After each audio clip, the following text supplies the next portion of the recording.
Mr. Batra Daf Kof Daled, continuing from Kof Rima Amud Bet by the Gemara. By the Huda question.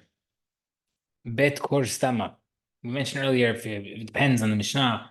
If you said I'm measuring by a rope, which means exact, or I'm estimating by saying more or less Bet Kor. What if I just say I'm saying you Bet Kor?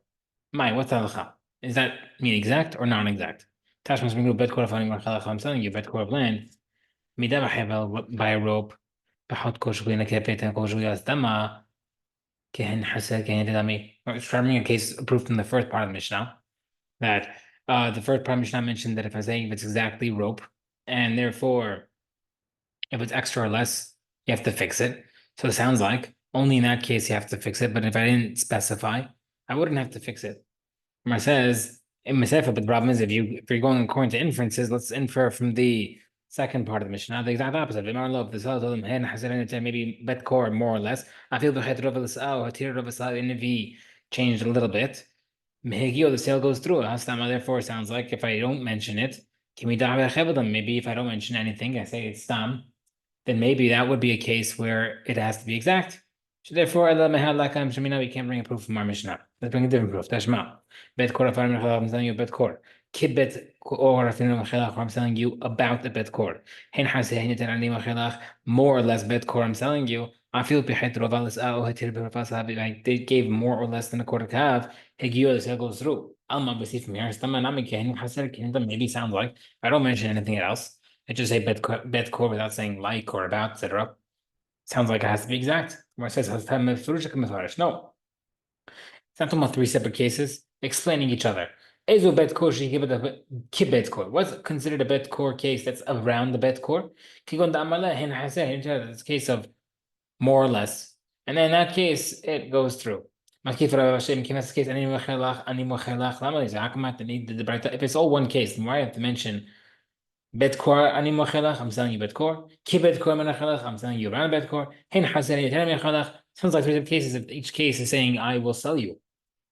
Where it says Allah Shemina must be improved. Stamaname kein haser yeter dami. From enough, you just mention without specifying. I'm selling you bet core.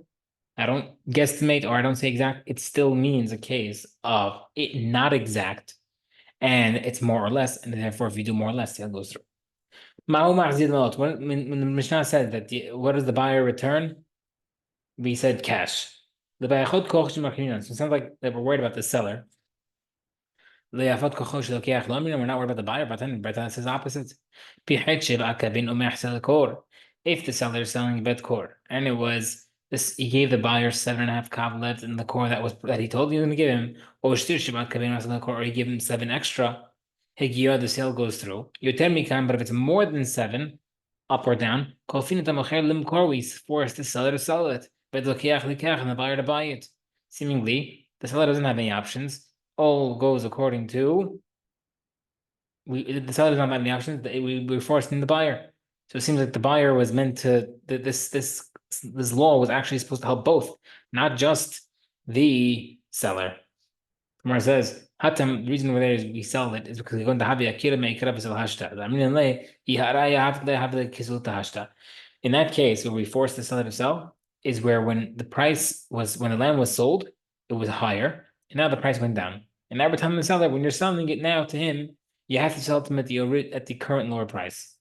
But then the other price, like when he's telling the buyer the extra land, you give him at the price that he bought it from, seemingly, even if it was extra money. It was higher back then. The Gemara says, no, that's a different case. Hatam, in that case,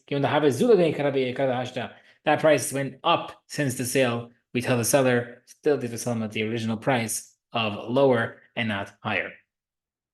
Next problem Mishnah mentioned, bet tet kabin. If the seller left over a space of 9 kav in the bet core, he has to return the extra land and he cannot be forced to buy it.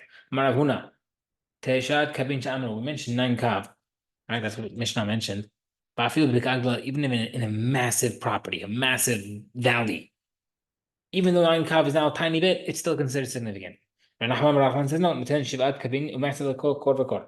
the seller has to forgive the extra 7.5 core kav for every core of land. Even so, there's 1,000 cores. He has to forgive 1 7.5 kav per core. Okay. But if there's more than a quarter kav measure per sa'ah, which is 9 kav, hadre, the extra land is returned. Like we're asked a question I did Rabbi Nachman Shimshia. Trying to bring a few proofs from the Mishnah. I'm saying proofs plural because you're going to see there. I'm trying to make an inference from each part of the Mishnah. We're going to knock off each one. So we're saying, oh, the first part of the Mishnah said that if Zala left over a space of 9 kav, you have to return it. It sounds like Labdaz have been Lekuraim. Even if it's sold 2 quart, it's still 9 kav. Seemingly against what Rav Nachman said that he would be able to keep the extra if it's more than that. The Gemara says no, there's been like core, tomorrow case 1 quart, and like we can't keep it just like Rav Nachman said. Ubegina bet Hatzikav, next part of Mishnah said that you have to return in the case of a garden, if you left over half a kav, you have to return. Lav has been next time, even in the case of 2 se'az, question against Rav Nachman, who holds that if it's not too much, then you could keep it. The Gemara says not, there's been 1 se'ah, that's why you have to return it. Ukti Akiva, next part of Mishnah is in the case of Rabbi Akiva. Bet Rova is talking about a case of a quarter kav. My love, there's been a se'ah, even a case. Sounds like even if you sold him a se'ah, you can keep it. Question against Rav Nachman. Where it says that there's been a hatisa was a half a se'ah, and Rav Nachman would hold in that case, he has to return it. Let's say that it was a field, and then after you found out that was extra, it became a garden. Or vice versa. It was a garden when you sold it, and afterward you found out it was extra and you turned it into a field. What's halacha? Which part do you measure the size of the field? Now or before? Right? Because there's different measurements depending on what type of field it is. Teko. Tana. The field is next to someone else's field. This other's field, rather. Even if the measurement was a tiny amount more than a quarter kav, you have to return the land. So now, if a pit is between the land and the other field, is that considered separation? Is a water channel considered a separation? Is a public path in between considered separation? Is a path of a set of palm trees planted there? Is that considered separation in the field or not? Take it. Mishnah mentioned that when you're returning the land, you don't only return the quarter kav, even all the extra land. Now, what is going on? The Mishnah says something seemingly opposite. Not only you're returning the quarter kav, you also have to return extra. It should be the opposite. Not only you're returning the extra, but you're even returning the quarter kav that you would have kept without it. Seemingly. That's how the Mishnah should have mentioned. The word says, okay, no. Tani, we have to explain the Braita, Nachman, Ravim Bar Rahman, Lo tam v'tar bilvad machzilo. Not only the quarter kav you're returning, elakol harive'im kulam, he has to return all the extra quarter kavs as well. That makes a little more sense in the wording. Okay. Mishnah says, next new Mishnah. So